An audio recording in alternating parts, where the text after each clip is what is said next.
Entonces, hilando todo con lo que vimos en la primera sesión, surge una gran pregunta. Esta pregunta tenía una sola respuesta hasta 1850.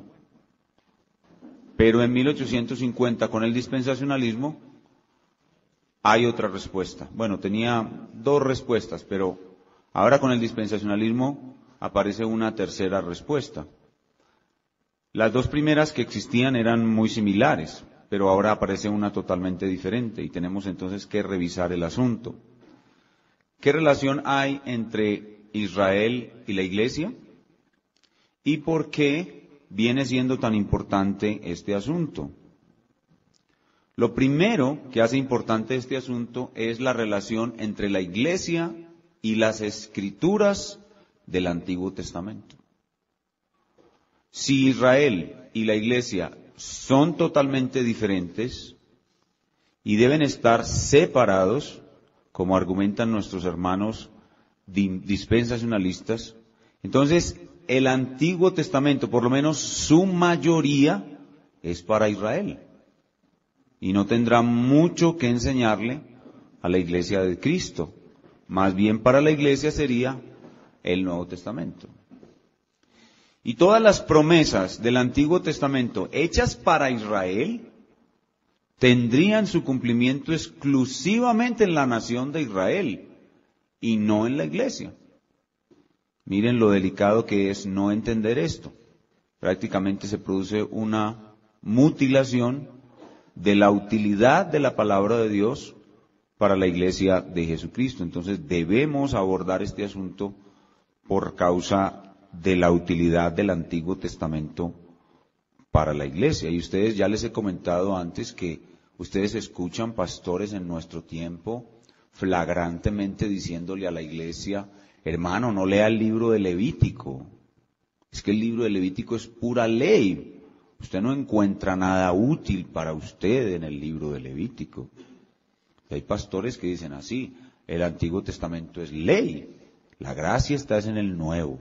No hay gracia en el libro de Levítico. ¿Para qué vas a leer el libro de Levítico? El libro del Génesis sí, porque habla de los orígenes. El libro del Éxodo sí, porque habla de algunos símbolos aplicables a nuestra redención. Pero Levítico son puras leyes del Antiguo Testamento. ¿Qué utilidad puede tener eso para la Iglesia? Además, dice él, estos pastores dicen: la Iglesia es la Iglesia e Israel es Israel. En cierta forma tiene razón. Pero veamos qué tanto. El otro asunto, y que es el asunto, digamos, controversial entre iglesias de acervo histórico, o sea, iglesias de la Reforma, es el asunto del bautismo. Del bautismo como señal de ingreso al reino de Dios. Por causa de tener una postura u otra con relación a cuál es la unidad, identidad o separación entre la Iglesia de Israel, se puede asumir una postura aprobando el bautismo infantil o rechazándolo. Y ya como todos nosotros sabemos, hay algunos hermanos reformados, buenos hermanos, que creen que los niños deben ser bautizados en su infancia, y lo hacen porque tienen una postura específica en relación con este punto. ¿Qué relación hay entre la Iglesia y Israel? Entonces, hay dos razones mayoritarias, pueden haber otras, para que toquemos este tema. Uno, la pertinencia del Antiguo Testamento para la Iglesia. Y dos, el asunto del bautismo de infantes, como señal de haber ingresado al reino de Dios. ¿Cuál es la respuesta? ¿Cómo se aborda desde la perspectiva histórica la relación Iglesia e Israel? Como vimos en la primera sesión, hay una postura mayoritaria al siglo XX y XXI, que es la postura dispensacionalista. Nuestros hermanos dispensacionalistas dicen que Israel y la Iglesia son algo totalmente diferente y están totalmente separados. Esa es la primera respuesta. La Iglesia e Israel son algo totalmente diferente y deben estar totalmente separados. Y esa es la postura de nuestros hermanos dispensacionalistas. Pero ahora, dentro de la teología del pacto, dentro de la teología histórica, hay dos posturas con respecto a esto. La de nuestros hermanos presbiterianos. Nuestros hermanos presbiterianos enseñan que la Iglesia e Israel son totalmente iguales. Noten la diferencia con el dispensacionalismo. Totalmente diferentes, dicen los dispensacionalistas. Totalmente iguales, dicen nuestros hermanos presbiterianos. La Iglesia es simplemente una continuación de Israel. Son exactamente iguales, dicen nuestros hermanos presbiterianos. Hay una tercera postura, que es la postura bautista, dentro de la teología del pacto, dentro de la teología histórica o reformada. Un tercer grupo de puritanos, que son los bautistas, creen que la Iglesia e Israel sí tienen unidad. O sea, sí hay entre ellos una raíz común, sí hay unidad, y continuidad, pero no son exactamente iguales. No son exactamente lo mismo. La Iglesia, dicen los bautistas, decimos los bautistas, la Iglesia es superior a Israel. Hay unidad y continuidad en la Iglesia de Israel, entre la Iglesia de Israel, hasta ahí estamos de acuerdo con nuestros hermanos presbiterianos, pero hay superioridad de la Iglesia sobre Israel. Entonces hay tres posturas, tres posiciones con relación a la relación Iglesia-Israel. Primero la dispensacionalista, que es la mayoritaria hoy. No fue la mayoritaria en el pasado, hoy. Que son totalmente separados y son totalmente diferentes. Segundo, la presbiteriana, son totalmente iguales. Una es una extensión de la otra.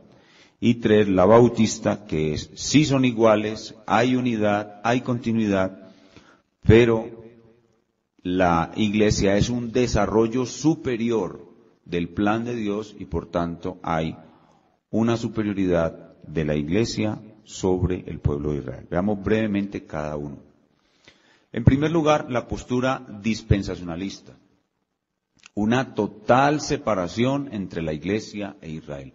¿Por qué llegó Darby y sus seguidores a pensar que la Iglesia e Israel eran algo totalmente separado y deben estar totalmente separados? Por el principio de interpretación que usa el dispensacionalismo. El dispensacionalismo usa un principio de interpretación estrictamente literal de las Escrituras. Para el dispensacionalista, todos los textos son a menos que el contexto evidencie algo demasiado obvio que haga que la interpretación no sea literal, la interpretación de todos los textos debe ser estrictamente literal. Por esa razón, cuando ellos leen en el Antiguo Testamento que Dios hizo un pacto con Israel, para ellos la palabra Israel es la nación física de Israel que está en Palestina, con toda su estructura histórica, con todos sus gobernantes, desde Moisés y todos los demás, David, todos los reyes, incluidos los gobernantes contemporáneos.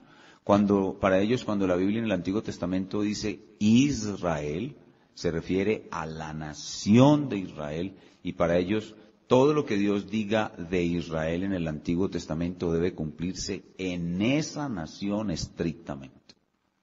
Entonces, su interpretación estrictamente literal lo lleva a separar la Iglesia de Israel. Por eso es que ellos creen que Dios tiene dos planes, porque parece que en el Antiguo Testamento Dios no tenía en cuenta para nada las otras naciones, y ese era su plan original era con Israel. Y a partir del Nuevo Testamento tiene en cuenta todas las naciones, y ese es su trato con la Iglesia. La Iglesia tiene que ver con todas las naciones, y el Antiguo Testamento tiene que ver solo con Israel. Por esa aplicación estrictamente literal de las Escrituras.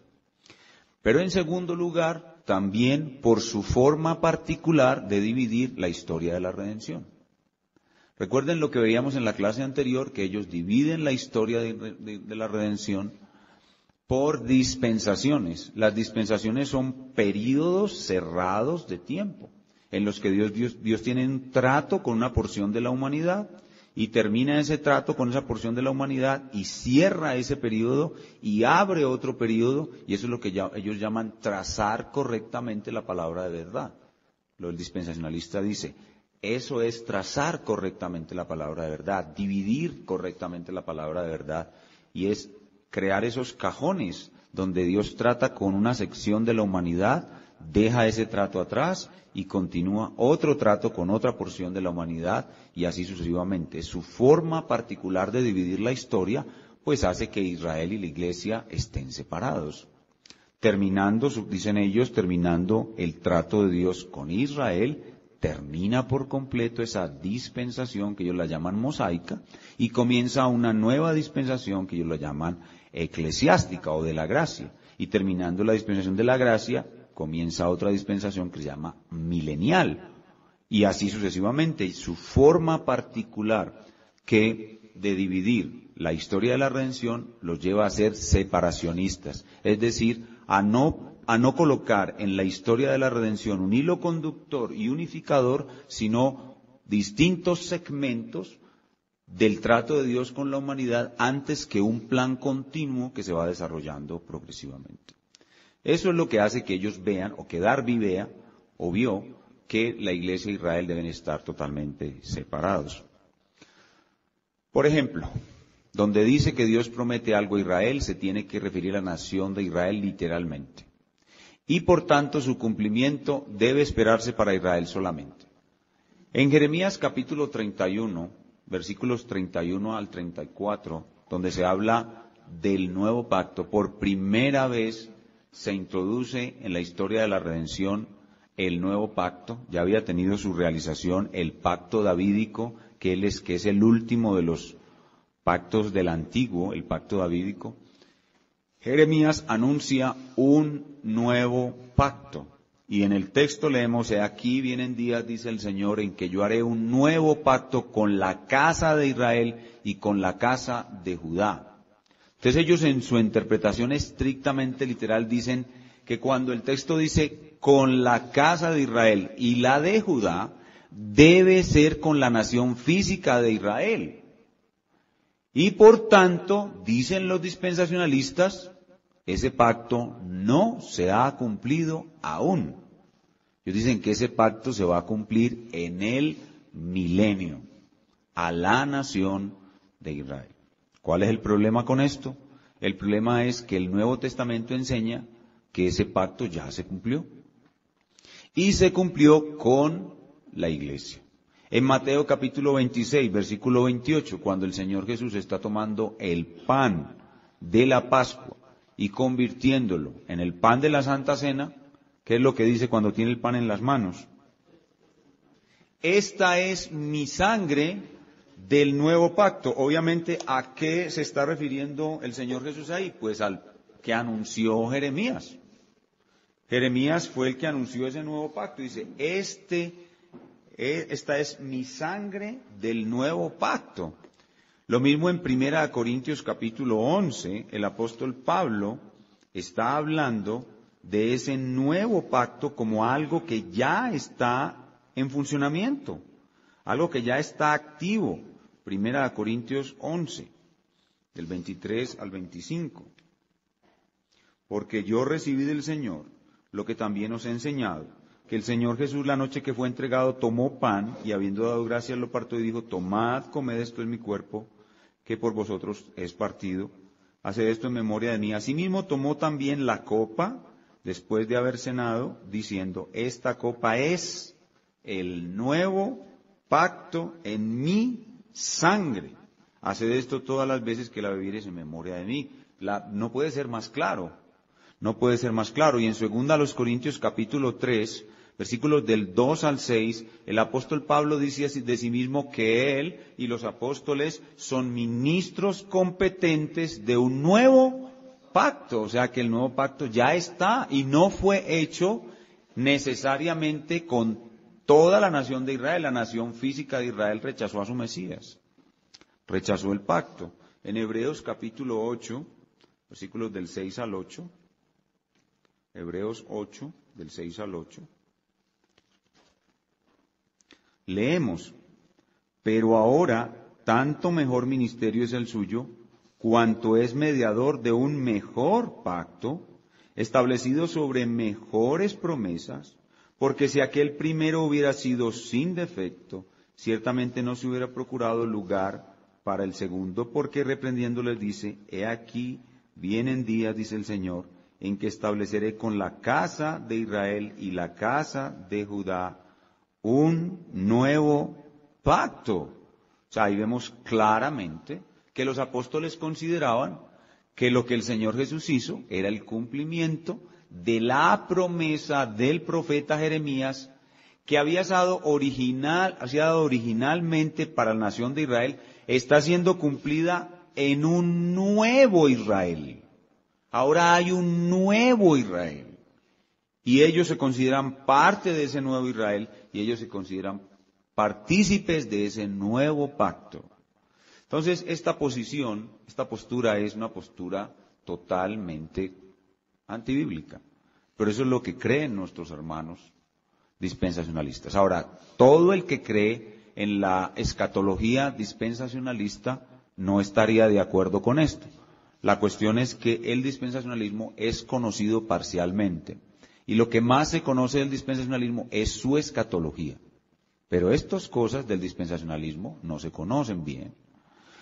Pero los dispensacionalistas consistentes y que estudian bien la Biblia pueden llegar a decir cosas como estas. Debido a esta separación, pueden llegar a decir cosas como esta: que los santos del Antiguo Testamento se salvaron de una forma y los del Nuevo Testamento se salvaron de otra. ¿Les suena eso familiar? Eso se lo preguntan a uno cada rato. Donde yo voy, donde yo quiera que vaya, me preguntan eso. Yo creo que no he llegado a un lugar donde no me han preguntado eso. ¿Por qué la gente cree que los santos del Antiguo Testamento se salvaron de una manera y los santos del Nuevo Testamento de otra? Por el dispensacionalismo. El dispensacionalismo es el que ha producido esto. Él produce una separación entre la Iglesia de Israel y hace en la idea de los creyentes, en la mente de los creyentes, la idea de que es posible dos sistemas de salvación. Por ejemplo, algunos dispensacionalistas creen que Abraham se salvó cuando creyó la promesa de que tendría un hijo, y no porque creyó en el Cristo. Pero en Juan capítulo 8 vemos claramente que el Señor dice que Abraham lo vio a él, al Cristo, y lo vio y se gozó, dice el texto. Entonces Abraham no se salvó porque creyó en la promesa de que tendría un hijo. Abraham se gozó porque él creyó que de su descendencia, incluyendo al hijo que iba a tener, que fue Isaac, nacería el Mesías. Y él se salvó creyendo en el Mesías, no en el nacimiento de Isaac. Pero el dispensacionalismo crea toda esa posibilidad por la separación que establece entre la Iglesia de Israel. Pero entonces, nosotros decimos que esto es un error. Pero ¿cómo puede ser posible? ¿Cómo puede ser posible que si esas promesas del Antiguo Testamento fueron dadas a Israel, cómo puede ser posible que se cumplan ahora en la Iglesia?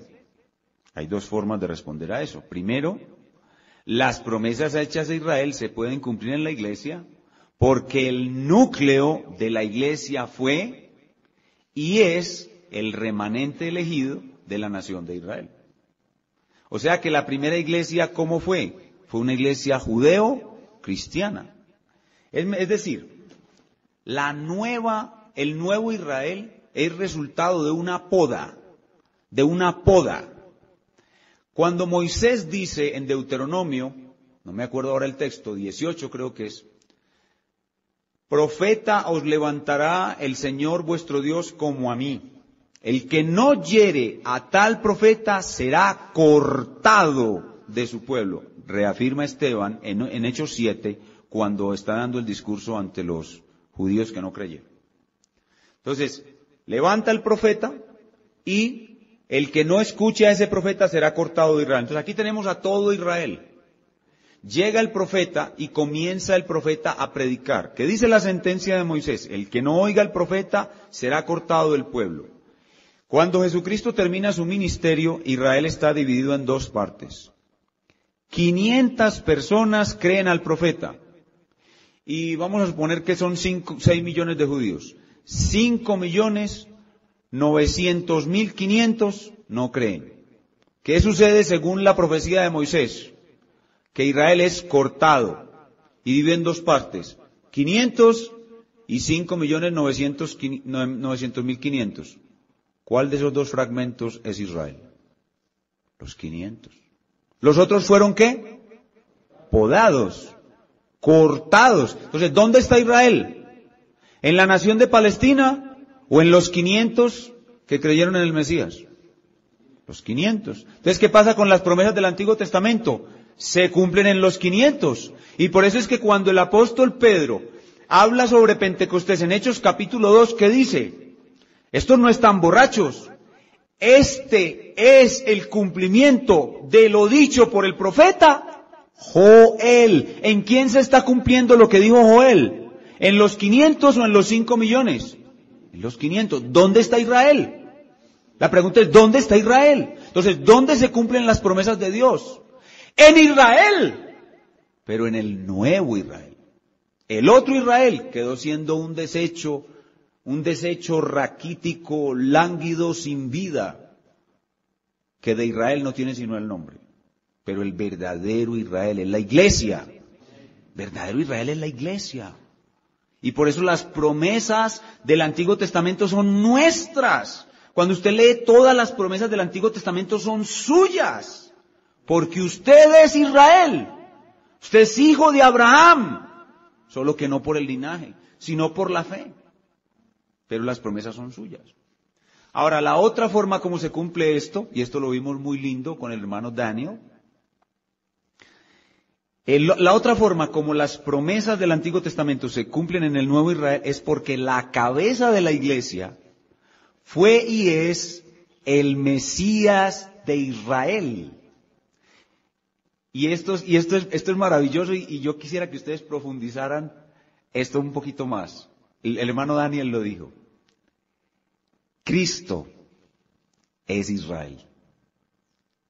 Cristo es Israel. Él es el verdadero Israel. Él es la simiente en singular, a quien fueron hechas las promesas. ¿Ustedes recuerdan el paralelo que él hizo, el hermano Daniel, entre Mateo y el Pentateuco? ¿Se acuerdan de eso? Cómo mostraba que el Mateo era una reconstrucción de los escritos de Moisés. En la vida de Jesús sucede exactamente lo mismo que sucedió en Éxodo, en Israel. Como Israel fue llevado a Egipto, así como Jesús fue llevado a Egipto cuando huía de Herodes. Cómo salió de Egipto y como dice el texto, de Egipto llamé a mi hijo. Y todo igual como Jesús fue bautizado, así como Israel fue bautizado en el mar, cuando pasaron el mar. Cómo estuvo 40 años en el desierto Israel, como Jesús estuvo 40 años ayunando en el desierto. Cómo fue tentado por el diablo. ¿Se acuerdan del paralelo? Ustedes estaban súper impactados cuando escucharon eso. ¿Saben por qué ese paralelo existe? Porque Jesús es Israel. Jesús es el verdadero Israel. Hay un libro muy bueno, que ahora no me acuerdo del autor, David Howlwerda. Les traigo el dato. El título del libro es, se me escapa, pero es algo así como Jesús es Israel. Eso es excelente, hermanos. Usted ver todos esos textos en que se muestran que el verdadero Israel es Jesús. Jesús es el verdadero Israel. Entonces, debido a que las promesas se deben cumplir en Israel, las promesas se le hicieron a Jesús y se cumplen en Jesús, y como nosotros estamos injertados en Jesús por la fe, todas esas promesas son para nosotros. Y por eso es que Joel se cumple en Hechos 2, y Nahum se cumple en Hechos 15, cuando dice, restauraré el tabernáculo caído de David. Santiago toma al profeta Nahum o Abdías, Nahum. Santiago toma el profeta Nahum y dice en Hechos capítulo 15, esto se está cumpliendo en este instante. Se está cumpliendo ahí. O sea que los apóstoles veían claramente que las promesas del antiguo pacto se cumplen en la iglesia, porque la iglesia es el nuevo Israel, porque Cristo es el verdadero Israel y nosotros estamos unidos a Cristo. Entonces esto deja sin fuerza, sin peso, este argumento de que la iglesia y Israel son dos entes totalmente separados, que no tienen ninguna relación y que eso produce que Dios tenga dos planes, no, un solo plan, pero hay unidad, hay relación, hay continuidad entre la iglesia e Israel. Eso nos lleva a la segunda postura, que es la postura presbiteriana. Y ustedes la escucharon del hermano Daniel. ¿Cómo comenzó él comenzó sus clases hablando sobre esto? ¿Y para qué dijo esto? Para defender precisamente el hecho de que nosotros tenemos que estudiar el Antiguo Testamento. ¿Por qué nosotros tenemos que estudiar el Antiguo Testamento?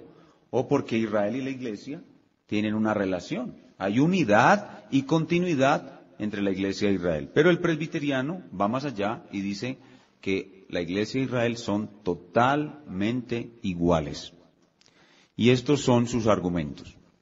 Lo primero que dice el presbiteriano es que el término eclesía, que significa llamado afuera, o uno que es llamado de un grupo, de una masa, llamado hacia afuera, fue afuera, y kaleo, que es de un grupo, de una comunidad. El término eclesía del Antiguo Testamento es exactamente igual al del Nuevo. La asamblea de Israel es la eclesía, lo mismo que en el Nuevo Testamento. En eso ellos tienen razón. El principio constitutivo de la iglesia de Israel es el mismo. Israel es una nación elegida.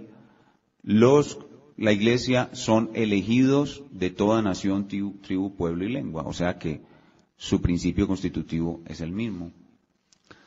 En tercer lugar, hay declaraciones del Nuevo Testamento de que la iglesia es el nuevo Israel de Dios. Por ejemplo, en 1 Corintios 10:18. Dice, mirad a Israel según la carne. Eso significa el Israel físico o nacional. Los que comen de los sacrificios no son partícipes del altar. Entonces hay un Israel según la carne y hay otro Israel según el Espíritu. Hay un Israel según la carne y hay un Israel según el Espíritu. La palabra de Dios hace esa distinción. Romanos capítulo 2, versículo 28 y 29, nos muestra qué es ser realmente israelita. Dice, pues no es judío el que lo es exteriormente, ni es la circuncisión la que se hace externamente en la carne, sino que es judío el que lo es en lo interior, y la circuncisión es la del corazón, en espíritu, no en letra. La alabanza, y la palabra judío significa eso, uno que es alabado, la alabanza del cual no viene de los hombres, sino de Dios. Entonces, hay otro Israel que es el Israel espiritual, hay un Israel según la carne, y hay otro Israel que es el Israel espiritual. Romanos 9, del 6 al 8. No todo el que proviene de Israel es israelita. Nos va a aclarar aún más el apóstol Pablo.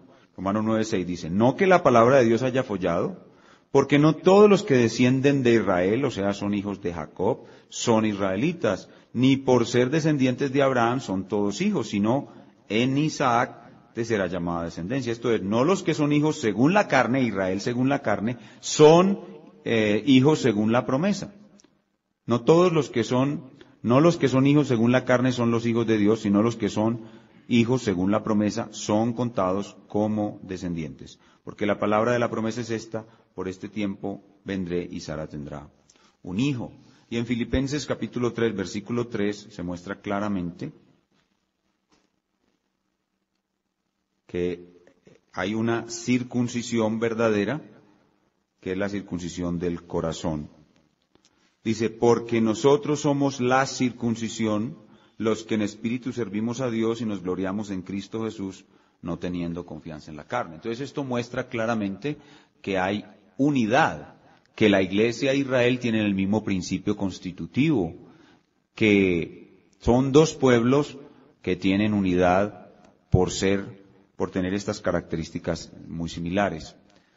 Y hay una larga serie de características y privilegios que Dios en el Antiguo Testamento le da a Israel y en el Nuevo Testamento menciona que son también propiedad de la iglesia. Son más o menos 16 características. Son unas 16 características que el Antiguo Testamento le da a la nación de Israel y que luego en el Nuevo Testamento dice que también le pertenecen a la iglesia. Y esto es lo que más hace que nuestros hermanos presbiterianos crean que la iglesia y Israel son lo mismo, porque lo que se dice de Israel en el Antiguo se aplica a la iglesia en el Nuevo de manera directa. Entonces ellos creen que eso muestra la igualdad absoluta entre la iglesia e Israel. Por ejemplo, Éxodo 19, donde dice que Israel será un pueblo de gente santa, real sacerdocio, nación santa, un pueblo de reyes y sacerdotes. Éxodo 19, 5 y 6. Dice, ahora pues, si diereis oído a mi voz y guardareis mi pacto, vosotros me seréis mi especial tesoro sobre todos los pueblos, porque mía es toda la tierra, y vosotros me seréis un reino de sacerdotes y gente santa. Ese es cómo Dios en el Antiguo Testamento ve a Israel, pero ¿cómo ve Dios a la iglesia? Igual, segunda de Pedro, capítulo 2, versículo 9, un texto muy, muy conocido, que nosotros somos real sacerdocio, nación santa, son exactamente las mismas palabras. Entonces, como vemos exactamente las mismas palabras, decimos entonces, o dicen nuestros hermanos presbiterianos, es porque la iglesia de Israel son exactamente lo mismo. Segunda de Pedro 2:9. Me equivoqué en la cita, ¿cierto? Primera de Pedro 2:9, es Primera de Pedro.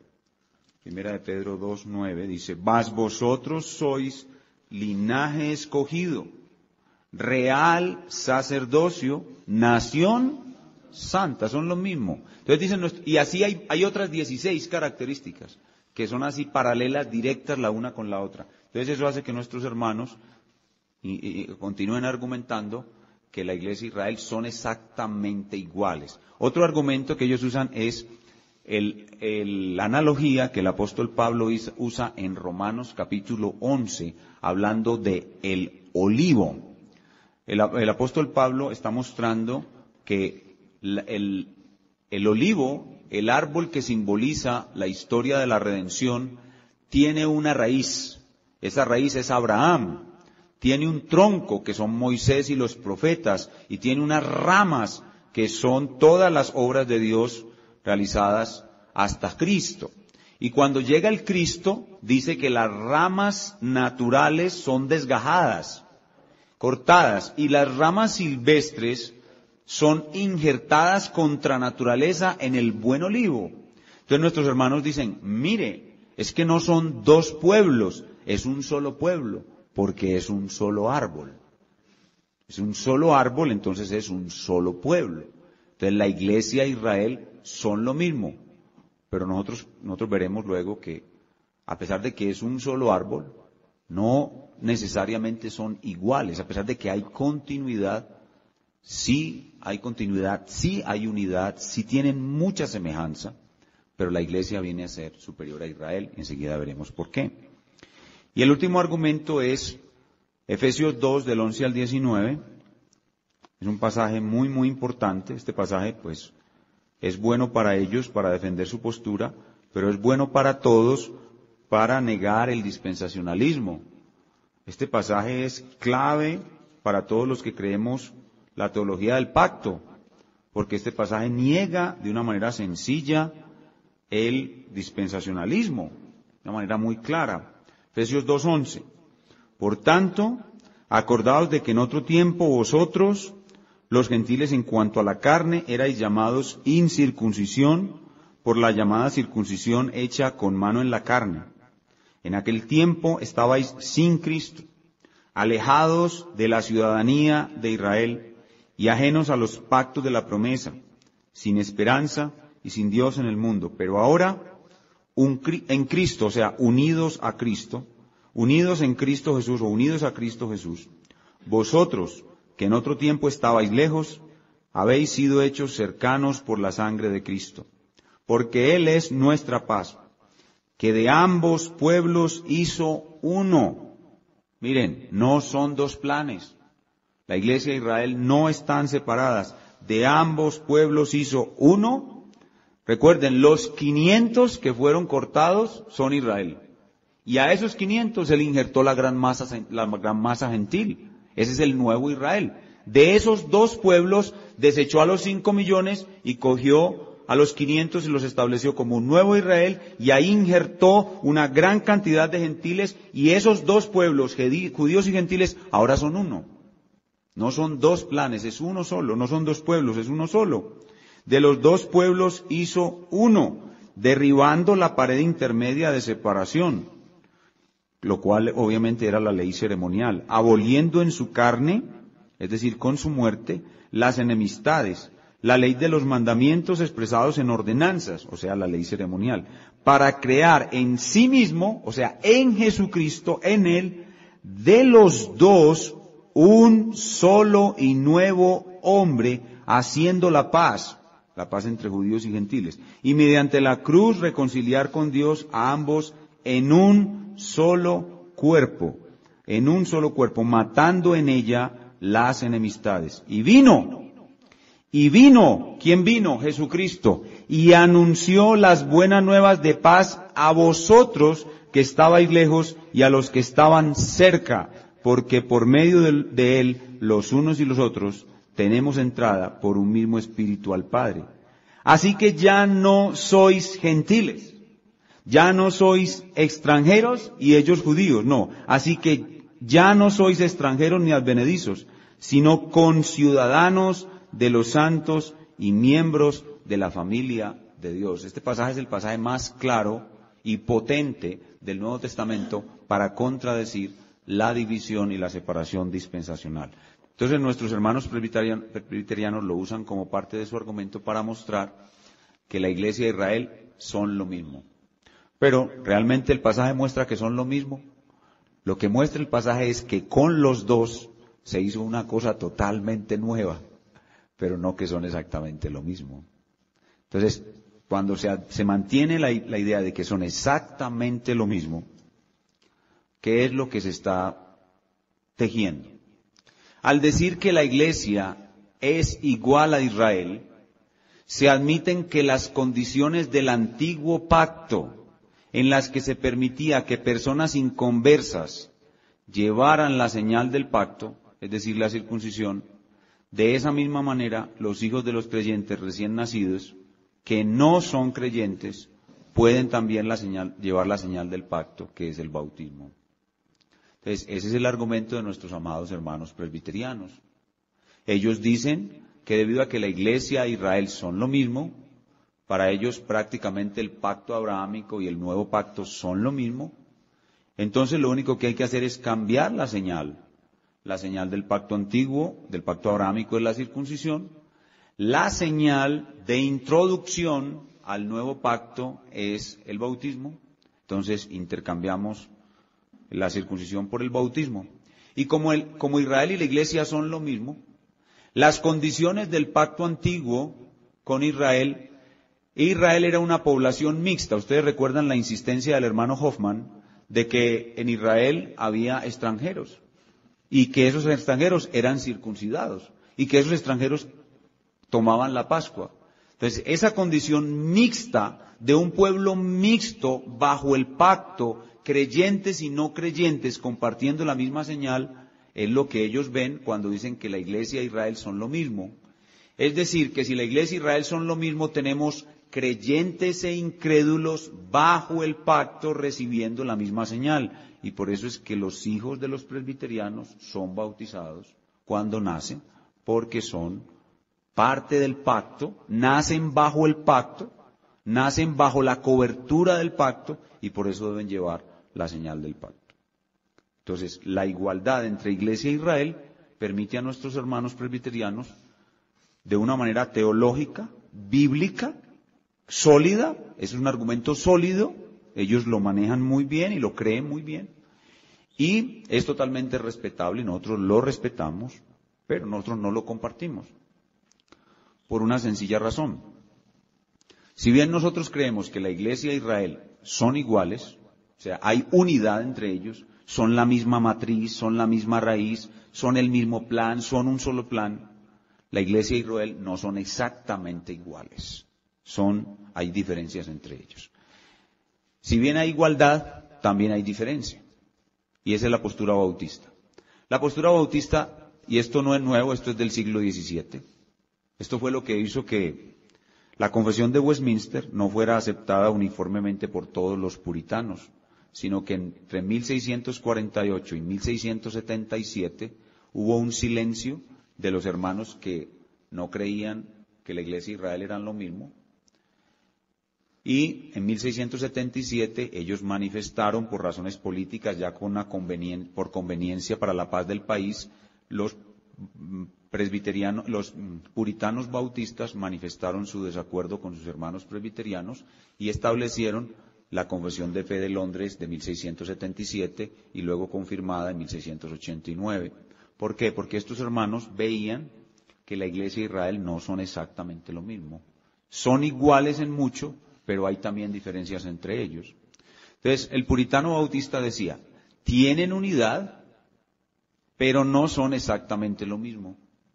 Hay continuidad entre ellos, pero la Iglesia es superior a Israel. Mateo capítulo 16, versículos del 16 al 20. Este es el diálogo del Señor Jesucristo con Pedro, cuando le hace la gran pregunta, ¿quién cree la gente que soy yo? ¿Quién dicen ustedes que soy yo? Y Pedro responde. Respondiendo Simón Pedro dijo, tú eres el Cristo, el Hijo del Dios viviente. Entonces le respondió Jesús, bienaventurado eres Simón, hijo de Jonás, porque no te lo reveló carne ni sangre, sino mi Padre que está en los cielos. Y yo también te digo que tú eres Pedro, y sobre esta roca edificaré mi iglesia, y las puertas del Hades no prevalecerán contra ella. Y a ti te daré las llaves del reino de los cielos, y todo lo que atares en la tierra será atado en los cielos, y todo lo que desatares en la tierra será desatado en el cielo. Entonces mandó a sus discípulos que a nadie dijesen que él era Jesús, el Cristo. Aquí vemos dos cosas en este pasaje muy, muy importantes.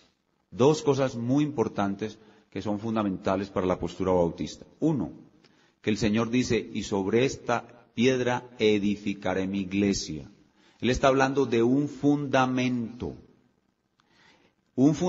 para una cosa que existía ya, nos suena como muy lógico. ¿Sí o no? Si Israel fuera exactamente lo mismo que la iglesia, ¿por qué el Señor Jesucristo habla de un fundamento? ¿O acaso no es que cuando se dice que se habla de un fundamento es porque se va a crear algo nuevo? ¿O va a comenzar otra cosa? ¿O cuál es el otro uso que puede tener la palabra fundamento? La iglesia es otra cosa. Sí hay unidad, sí son muy iguales, pero la iglesia es un nuevo comienzo en el plan de Dios. Y en segundo lugar, le dice a Pedro, a ti te daré las llaves del reino. Una expresión un poco extraña que la gente hace que pinte a San Pedro como el portero del cielo. ¿Han visto eso, verdad? Todo el mundo cree que San Pedro es el portero del cielo. Entonces, ¿qué quiso decir Jesús cuando dice a Pedro, a ti te daré las llaves del reino? Significa que el reino que ya estaba siendo implantado sobre la tierra tendría una nueva etapa. Y que Pedro tendría el privilegio de abrir. ¿Para qué sirve una llave? Para abrir. Pedro tendría el privilegio de abrir las puertas del reino. ¿A quiénes? A los judíos y a los gentiles. ¿Quién fue el que abrió la puerta del reino a los judíos? Pedro. En su primer sermón, ¿a quién fue dedicado ese primer sermón? A solo judíos. ¿Cuántos entraron? 3,000. Y en su sermón en la casa de Cornelio, se convirtieron los primeros gentiles. Pedro abrió las puertas del reino. El reino en esta etapa es algo completamente nuevo y diferente. O sea que sí hay unidad, pero también hay diferencia. ¿Cuáles son las etapas del reino de Dios? El reino de Dios tiene 4 etapas. Primero, reino de Dios o reino primitivo, reino primitivo patriarcal, también lo podemos llamar. Luego, reino nacional, que es la nación de Israel, o cuando el reino estaba en la nación de Israel. Luego, reino espiritual. ¿Cuál fue la etapa del reino que a Pedro se le dio el privilegio de abrir? La tercera. El reino espiritual. Una nueva etapa. Y la última etapa es el reino eterno que comenzará con la segunda venida del Señor Jesucristo. Entonces miren que sí hay unidad, sí hay continuidad, pero hay superioridad.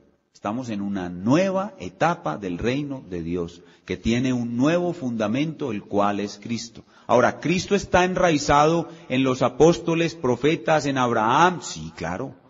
Todo de ahí para atrás tiene relación. Pero ¿cuál es la roca sobre la cual se edifica su iglesia? No es Israel, es Él mismo. Entonces miren que sí hay una diferencia y sí hay una superioridad. Mateo 21, verso 33 al 43, y este pasaje es demasiado claro. Mateo 21, del 33 al 43. La parábola de los labradores malvados. No vamos a leer toda la parábola. Ustedes la conocen. Jesús está aquí acusando a los maestros en Israel, quienes son los judíos, los escribas y los fariseos. Y luego de que los acusa de ser homicidas, rechazadores de Dios, homicidas y corruptos, termina diciéndoles, versículo 43, por tanto os digo que el reino de Dios, que hasta ese momento estaba en la nación de Israel, será quitado de vosotros y será dado a gente. ¿Cuál es esa gente? La iglesia, el nuevo Israel, que produzca los frutos de él. Israel, hermanos, en el tiempo del Señor Jesucristo, Israel era una higuera estéril. Y esa higuera estéril debía ser cortada. Y la raíz de la higuera, que es Abraham, Moisés, los profetas, serviría para injertar un nuevo Israel en esa raíz, que es la iglesia. ¿Y cuál es el brote? ¿Cuál es el punto de empalme entre el tronco, entre la raíz que sostiene al árbol y los gentiles que van a venir allí? Los 500 judíos que se convirtieron en el día de Pentecostés, en la venida del ministerio de Cristo, y luego todos los judíos que se convirtieron en Pentecostés. Entonces ahí tenemos que el árbol no sigue la misma dirección. O sea, tenemos la raíz, el árbol de Israel tiene su raíz en Abraham, en Moisés, el tronco en los profetas y el antiguo pacto, y luego viene las ramas y todo el follaje que es la nación de Israel. ¿Qué es lo que hace el Señor? Esto es una higuera estéril, entonces Él coge esa higuera y la corta. Pero al cortarla queda un pequeño pedacito del tronco que son los 500 que creen en Jesucristo. Entonces, el resto del tronco, el resto del árbol, la frondosidad, el follaje del árbol, lo corta y lo desecha. Y enseguida coge un árbol gentil, un árbol de creyentes gentiles, y lo coge y lo pega en el tronco, uniéndolo exactamente por el lugar donde están los 500, y así se forma un nuevo árbol. Noten que no es el mismo árbol, es un nuevo árbol. Por eso la iglesia y Israel no son lo mismo, porque es un nuevo árbol, no es el mismo árbol.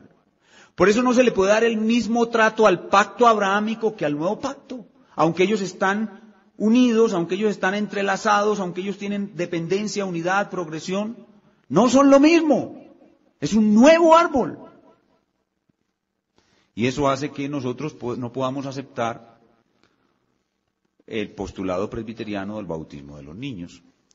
En Hebreos capítulo 9, versículos 8 al 10. Hebreos capítulo 9, versículos del 8 al 10. Y enseguida veremos Hebreos 8. Hay más de esto que muestra que la iglesia es superior a Israel. Hebreos 9, del 8 al 10. Dice, dando el Espíritu a entender con esto que aún no se había manifestado el camino al lugar santísimo, entre tanto que la primera parte del tabernáculo estuviese en pie, lo cual es símbolo para el tiempo presente, según el cual se presentan ofrendas y sacrificios que no pueden hacer perfecto en cuanto a la conciencia al que practique este culto, ya que consiste solo de comidas y bebidas y diversas abluciones y ordenanzas acerca de la carne impuestas, ¿hasta cuándo? Hasta el tiempo de reformar las cosas. ¿Qué es la reforma del antiguo pacto? Es un nuevo comienzo. Es el tiempo de reformar las cosas. Y si seguimos leyendo el texto, se va a ver ahí claramente que el nuevo pacto es superior al antiguo. El nuevo pacto es superior al antiguo. Pero el texto que a mí más me gusta, o el que más me convence de todo esto, es Hebreos 8. Hebreos 8, del 8 al 12, que es precisamente una cita ¿de qué? De Jeremías 31. Para mí este es el argumento más fuerte. Dice, porque reprendiéndolos, leo en el 8:8, porque reprendiéndolos dice, he aquí vienen días, dice el Señor, en que estableceré con la casa de Israel y la casa de Judá un nuevo pacto. No como el pacto, miren, no como el pacto. Miren cómo comienza a decir que es inferior. No como el pacto que hice con sus padres, el día que los tomé de la mano para sacarlos de la tierra de Egipto, porque ellos no permanecieron en mi pacto. ¿Por qué no podían permanecer en su pacto? Porque eran incircuncisos de corazón. Por eso no permanecieron en mi pacto. Y yo me desentendí de ellos. Jehová se divorcia de Israel, dice el Señor.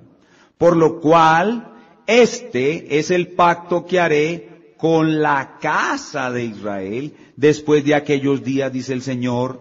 Pondré mis leyes en la mente de ellos.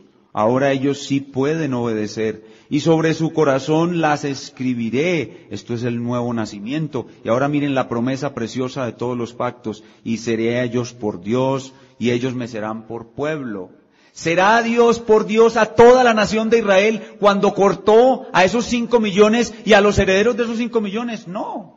Hay algo superior aquí. Yo seré a ellos por Dios y ellos me serán mi pueblo. Y esta es la parte que a mí más me gusta. Y ninguno enseñará a su prójimo, ni ninguno a su hermano diciendo, conoce al Señor, porque todos me conocerán. La iglesia no puede ser igual a Israel, porque en Israel había creyentes e inconversos mezclados. En la iglesia nunca habrán creyentes e inconversos mezclados. Puede que haya trigo y cizaña en una misma iglesia. Pero es que la cizaña no es iglesia. La cizaña son unos impostores, unos usurpadores, falsos creyentes. La iglesia toda es regenerada, la verdadera iglesia. Y por eso es superior. Es un estado superior, la iglesia es un estado superior. Y como dice el hermano Waldron, una muy buena explicación de esto está en el libro del pastor Waldron de escatología, porque es que esto se relaciona mucho con escatología. En escatología vamos a ver esto de nuevo. Como dice el hermano Waldron, se trata de una nueva universalidad. Es una nueva universalidad. En el antiguo pacto había una restricción muy grande del conocimiento de Dios. No había gracia sino para unos pocos dentro del mismo pueblo de Dios. Pero ahora la iglesia tiene una nueva universalidad. La iglesia tiene por esencia un alcance universal. La iglesia siempre está mirando a todas las naciones. Es una nueva universalidad. De Israel usted no puede extraer una nueva universalidad. El Israel es exclusivista. De hecho, usted sabe por qué se escribió el Evangelio de Juan, entre otras cosas. El Evangelio de Juan dice él mismo que para que creáis en el Cristo. Pero ¿sabe cuál es el propósito de usar la palabra mundo en el Evangelio de Juan como Juan la usa? Cuando dice, de tal manera amó Dios al mundo. ¿Sabe cuál es el propósito de usar ahí la palabra mundo? Sacar a los judíos del exclusivismo hebreo. Los judíos creían que solo ellos eran la cumbre del plan de Dios. No, la iglesia tiene esa nueva universalidad que no tiene Israel. Y lo más importante, la iglesia tiene una nueva espiritualidad. Una nueva espiritualidad, es decir, la presencia, la habitación del Espíritu Santo en la iglesia no solamente es universal en cuanto a que todos los individuos de la iglesia están habitados por el Espíritu Santo, sino que la presencia del Espíritu Santo es mucho más profunda. ¿Por qué? Porque nosotros estamos en la era del Espíritu Santo. Y es una espiritualidad mucho más profunda que en el antiguo pacto. No que Moisés no tuviera el Espíritu Santo, no que Abraham no lo tuvieran. Ya hemos dicho y hemos defendido que los santos del Antiguo Testamento eran habitados por el Espíritu Santo muy fuertemente, tal vez igual que nosotros. Pero nosotros tenemos una nueva espiritualidad, nosotros tenemos una gracia especial del Espíritu. Dice el Señor Jesucristo que el más pequeño en el reino, mayor es que Juan el Bautista. Por algo será. No solamente por el conocimiento que tenemos del nuevo pacto, sino porque la espiritualidad es más profunda. Y es una espiritualidad mucho más corporativa. Nosotros tenemos una unidad que no tenía Israel. Israel estaba unido por la ley y las tradiciones, pero en Israel no había el amor que hay en la iglesia. La iglesia hay amor. La iglesia tiene una unidad especial, nosotros realmente somos un cuerpo. ¿O por qué cuando no nos hemos visto nunca y yo le presento a usted un hermano cristiano y usted ve la gracia de Dios en él, usted inmediatamente lo ama y lo considera mi hermano y quiere hacer el máximo por él? Porque hay una nueva espiritualidad, una espiritualidad corporativa, un amor que no había en Israel. Entonces la iglesia es superior a Israel, superior a Israel. Y eso está en todos los miembros de la iglesia. Todos tenemos esa espiritualidad. Y por eso nosotros debemos establecer esta diferencia con nuestros hermanos presbiterianos y con nuestros hermanos dispensacionalistas. Con el hermano dispensacionalista le decimos, hermano, te amamos de corazón y creemos que tu fe no va a alterar tu salvación, lo que tú crees no va a alterar tu salvación. Tú crees lo que crees, si quieres seguir creyendo que hay dos planes, que la iglesia y Israel están separados, no importa, te amamos, sigue adelante. Pero nosotros creemos que la iglesia y Israel no son lo que tú dices, no están separados estrictamente, hay unidad y continuidad. Y al hermano presbiteriano nosotros le decimos lo mismo, hermano, te amamos, y es más, podemos con el presbiteriano incluso tener mucha más unidad. Los bautistas y los presbiterianos pueden casarse entre sí, trabajar juntos entre sí, pueden haber iglesias comunes de presbiterianos y bautistas, no hay ningún problema, porque el presbiteriano y el presbiteriano y el bautista tenemos un terreno en común, que es ¿cuál? La teología del pacto.